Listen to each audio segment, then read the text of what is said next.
How's it going today, everybody? This is Kejman back with another figure review, and today we are reviewing the MonsterArts MechaGodzilla 2. This is the original release, the second release in the series, in the whole line.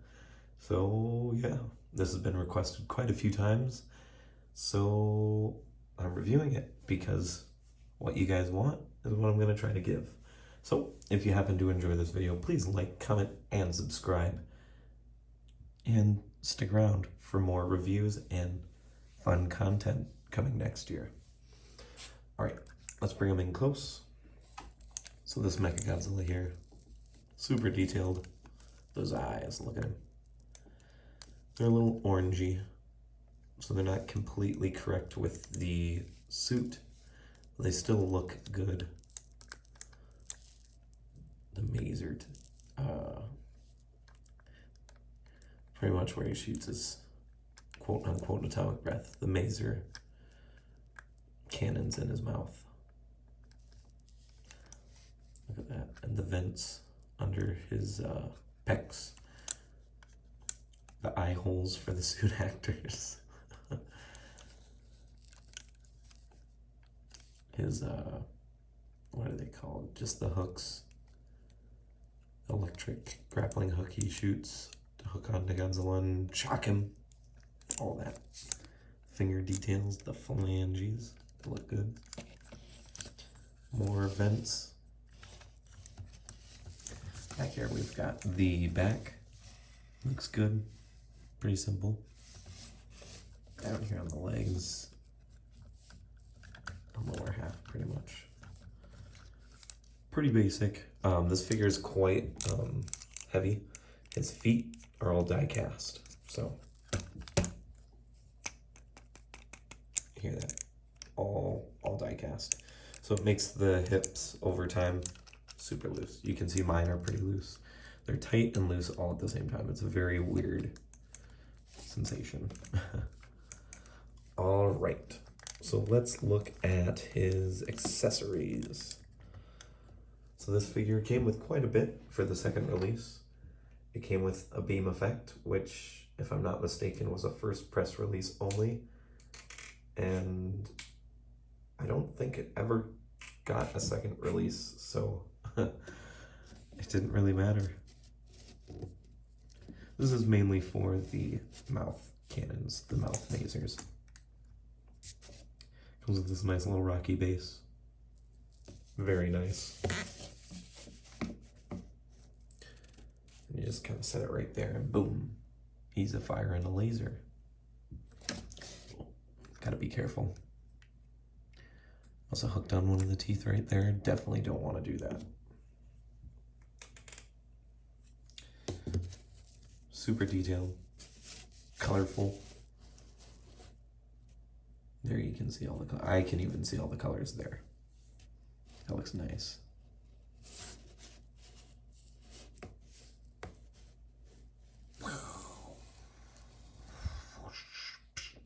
Anyways, he comes with a second tail.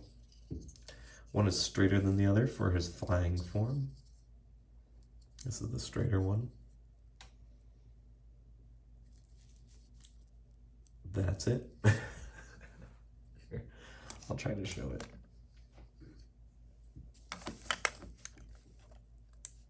And that's it. Lovely accessory. It makes him more aerodynamic, so it makes sense. He comes with 2 interchangeable hands.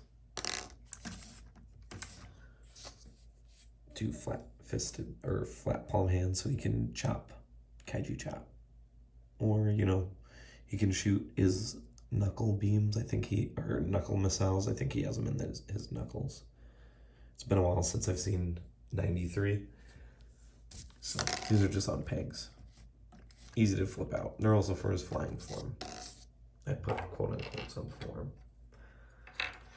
He has an extra neck joint because this first one doesn't have the superior Super MechaGodzilla release articulation. So you have to change out his head and this joint for him to look forward. It is a pain in the butt, but still pretty cool at the time. Back when, you know, everyone wanted to be changing pieces out, and it wasn't definitely annoying. And the last piece, the navel, it's for the atomic breath reflecting blast thing. You pull off his top, and then you can kind of pull it out, stick this one in, and then he is how he is in Godzilla Melee. So that's it for the accessories. Let's size comparison, shall we? So I've got two here for you. I don't have the correct 90s Godzilla, so we're just gonna have to use Fire Rodan here. Jinx. Got you guys. Fire Rodan first, obviously. So, pretty good. Pretty good size. Flying right in the eye. I wonder why I would do that. Maybe we'll find out in the Fire Rodan review someday. Unless you guys want it, then I'll do it as quick as you guys need it. And then the second one, we've got 89 Godzilla. Who, if I remember, well, actually, might be just slightly too small. This figure is made in scale with Biollante, and Biollante is just slightly smaller than she should be, but 89 honestly looks really good here. Yeah, because I think he's 100, he might only be 110 meters, but I thought he was 120. So, I don't know. They look fine though. Godzilla probably could be a little bit bigger, but that's why you get the 93 release, or the 94 release, I think is what MonsterArts specifically said it was, but it can be either one. All right. The final section before we get to the final thoughts, the articulation. As I said, this is the second figure in the line, so he's actually kind of limited. The head twists and turns. Now it is on a ball joint, so you get that much up, much down. No rock at all. That's just the turns. His mouth open and closes.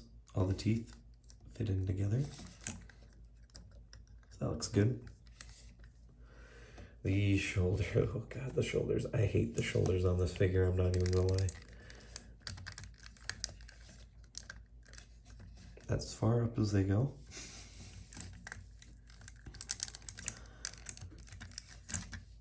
Then they do go all the way out though. Or they turn. They can go all the way up. And because this is a ball joint and technically not an up arm swivel, you can change the angle a little bit. Like you can do a little bit more out like that. If you guys can tell. He's got double jointed elbows. And after a long time, you can see the paint starting to chip. So that's nice. I also do believe that this point as well, the inner, those are metal. Never mind. So he's got those. He's got his ball peg, wrists, typical SH Figure Arts joints. Get his arms up. Now, he's got a waist joint, which also has die cast in it because this center metal piece, that is die cast.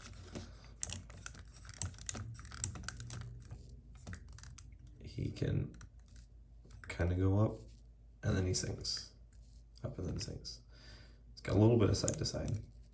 A little bit. And you can twist him to make it a little bit more major so you can kind of like get his little side chunks into his gutters there, and then you can kind of hold it, but there's pretty much none. He does twist, but he's not doing any Destroy All Monsters melee type spinning moves. But he does move around a little bit. The legs kick forward that much. They go back super far. Then they technically do twist and turn on that, but not really. Then he's got double jointed knees, which is enough for this mecha. And as I said before, he's got ankle articulation. Can lean forward that much, go down that much, and then he's got toes. So you can get some good posing out of it. And believe it or not, I do ankle pivot pretty well for this figure.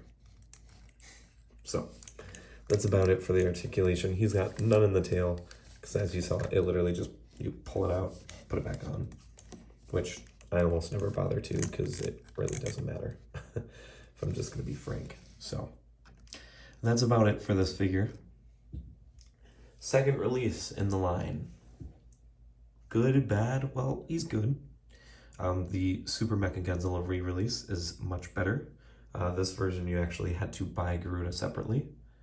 And, well, I don't have Garuda. Because when that came out, that was already like...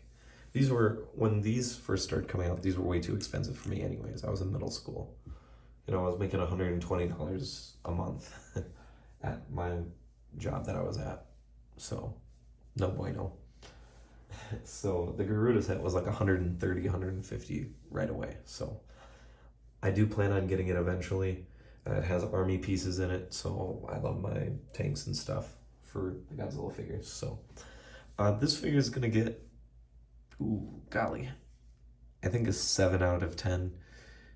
It's got good articulations in some ways, and then really bad articulation in other ways. It still looks good though. And hey, you get the Garuda, you get the extra effect parts. He looks even better. But him standalone, 7 out of 10, easy. Still good. Pick up the Super MechaGodzilla version though. If you have to choose one or the other, choose that one. If you're a completist and you need both, well, good luck. Anyways, that's gonna wrap it up for this video. So glad to be back. Hopefully you guys enjoyed, and I'll see you in the next video. Remember, peace, rock on, stay safe, and remember, collect all monsters. Bye, guys.